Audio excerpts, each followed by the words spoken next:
नमस्कार, जय हिंद।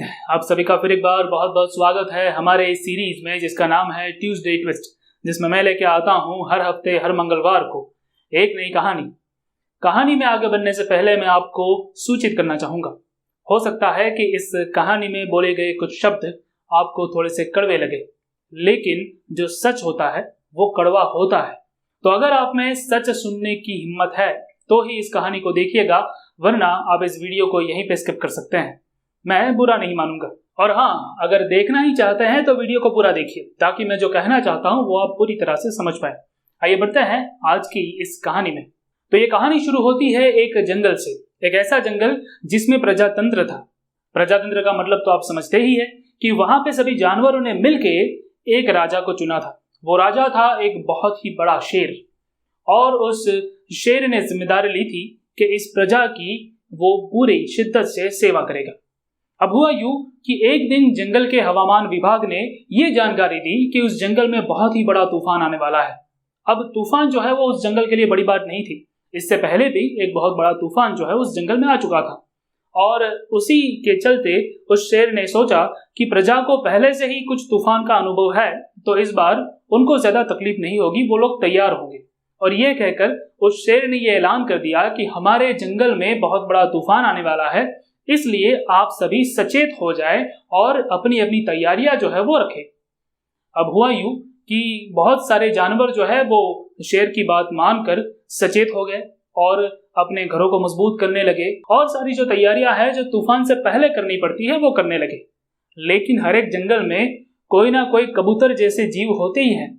यहाँ पे भी कुछ कबूतर ऐसे थे जो शेर की बातों को अनसुनी कर गए।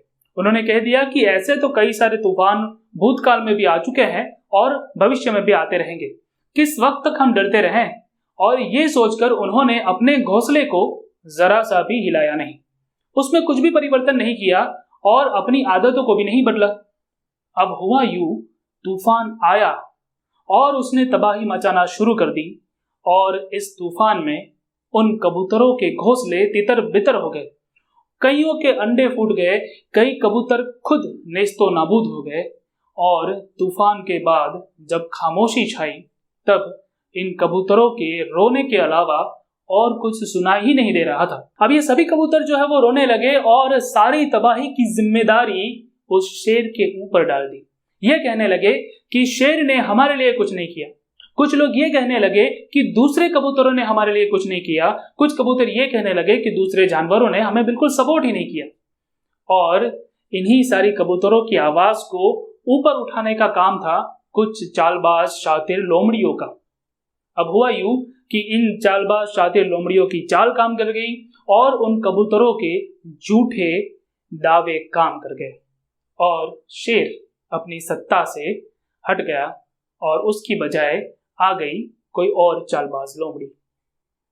अब ये कहानी जो है वो सुन के आपको अंदाजा हो ही गया होगा कि मैं कहना क्या चाहता हूं। ये जो कहानी है उसमें जो जंगल है वो है हमारा देश, उसमें जो शेर है वो है हमारी सरकार, और उसमें जो कबूतर है वो, बुरा मत मानिएगा, लेकिन वो है हम। अब इस कहानी में जिस तूफान की मैंने बात की वो तूफान और कुछ नहीं बल्कि है कोविड-19 की पहली और दूसरी लहर।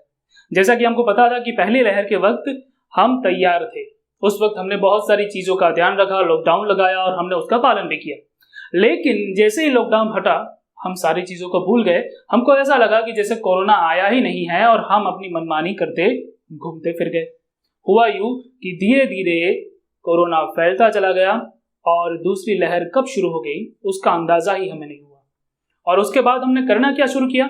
अब हमने ये कहना शुरू कर दिया कि केंद्र सरकार की गलती है, राज्य सरकार की गलती है उन सरकारों की जिन्होंने अस्पताल नहीं बनवाए, गलती है उन डॉक्टर्स की जिन्होंने ट्रीटमेंट नहीं की, गलती उन लोगों की है जिन्होंने हमको ठीक समय पे आगाह नहीं किया। अब ऐसे कई सारे आरोप हम सरकार पे लगातार लगाते चले गए और इन्हीं सारे आरोपों को बढ़ावा देती गई उन लोमड़ियों जैसे मीडिया हाउसेस। अब देखिए, मैं ये नहीं कहता कि हमें कभी भी सरकार के खिलाफ उठना नहीं चाहिए। ये प्रजातंत्र है, ये लोकतंत्र है और सरकार की आलोचना होनी चाहिए और तभी हमारा प्रजातंत्र जो है वो चलेगा, हमारा लोकतंत्र जो है वो टिकेगा। और हम तो दुनिया की सबसे बड़े लोकतंत्र में माने जाते हैं।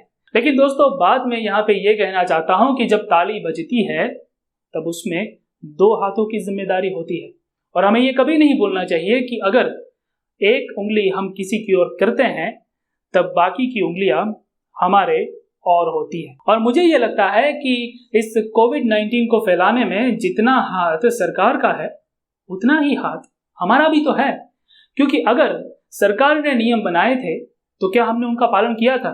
सरकार ने ये नियम बनाया था कि शादियों में 50 लोगों से ज्यादा नहीं जाएंगे। क्या ऐसा हुआ था? सरकार ने ये नियम बनाए थे कि वीकेंड्स पे हम लोग अपने घरों पे रहें, ज्यादा बाहर ना निकले। क्या हमने ये किया था? सरकार ने नियम बनाए थे कि हम लोग मास्क पहने, हाथ को सैनिटाइज करते रहें। क्या हमने उसका पालन किया था? यहाँ पे जितने भी दर्शक मुझे देख रहे हैं, कृपया अपने दिल के ऊपर हाथ रख के इन सारी बातों की पुष्टि करें कि सभी नियमों का हमने पालन अच्छे ढंग से किया था।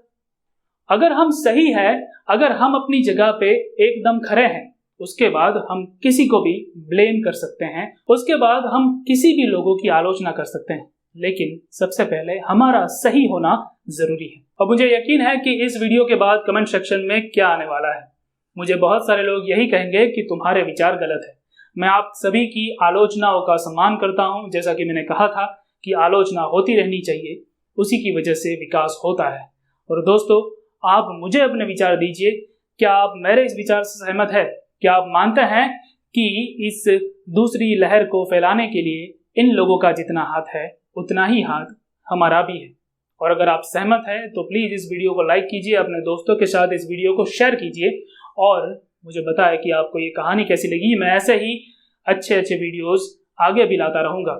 तो दोस्तों, मिलता हूँ मैं आपको अगले मंगलवार को। तब तक के लिए जय हिंद।